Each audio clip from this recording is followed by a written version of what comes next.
Innal hamdalillah nahmaduhu wa nasta'inuhu wa nastaghfiruh wa natubu ilaihi wa na'udzu bika min shururi anfusina wa min sayyiati a'malina man yahdihillahu fa huwal muhtadi wa may yudlil falan tajida lahu waliya mursyida. Asyhadu an la ilaha illa wahdahu la syarika lah wa asyhadu anna Muhammadan abduhu wa rasuluh.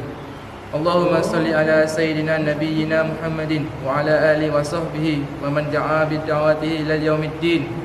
Amma ba'd. Fa ya ibadallah ittaqullah. Usikum wa nafsi bittaqwa wa ta'ati la'allakum tuflihun. A'udzu billahi minasyaitonir rajim. Ya ayyuhallazina amanu taqullaha wa aminu bir rasulih yu'tikum kiflaini min rahmatih wa ja'al lakum nuran tamshuna bihi wa yaghfir lakum wallahu ghafurur rahim.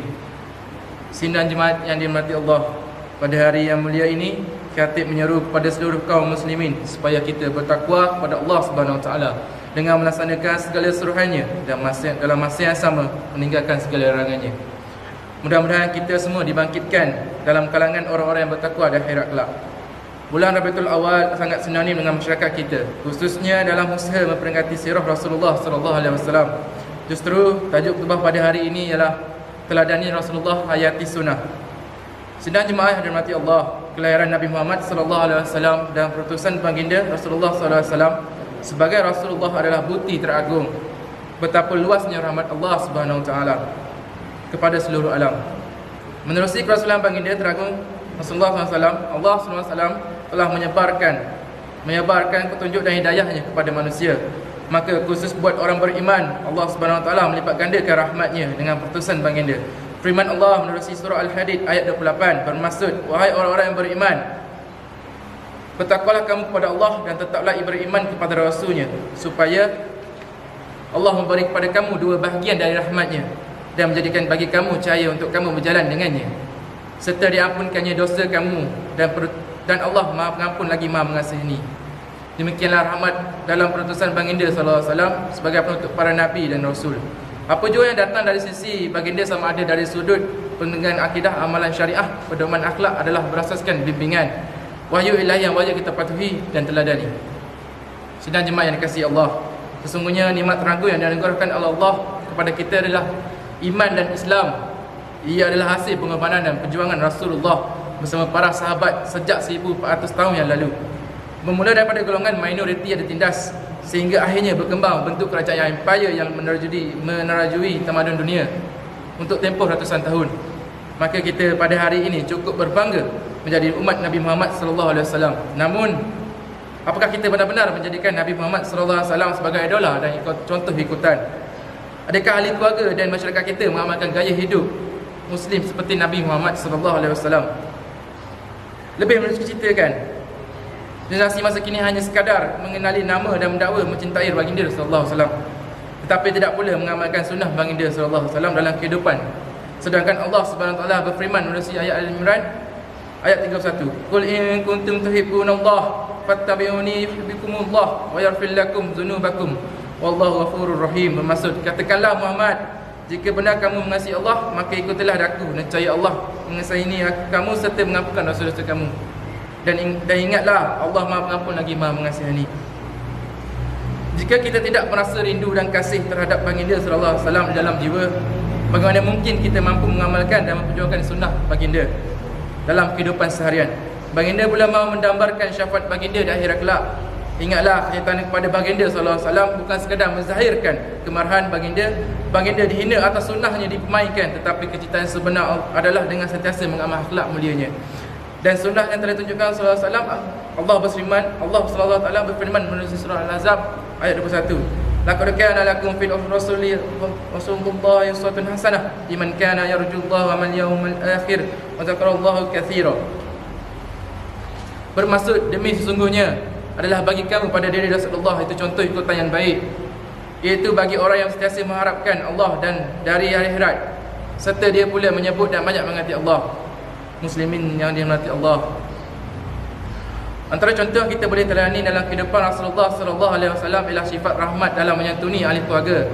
Meskipun baginda sallallahu alaihi wasallam berada dalam kesibukan sebagai pemimpin umat Islam, Baginda SAW tetap meletakkan keluarga sebagai keutamaan. Baginda sentiasa membantu melaksanakan kerja rumah tangga dan sering berbincang bersama isteri-isterinya.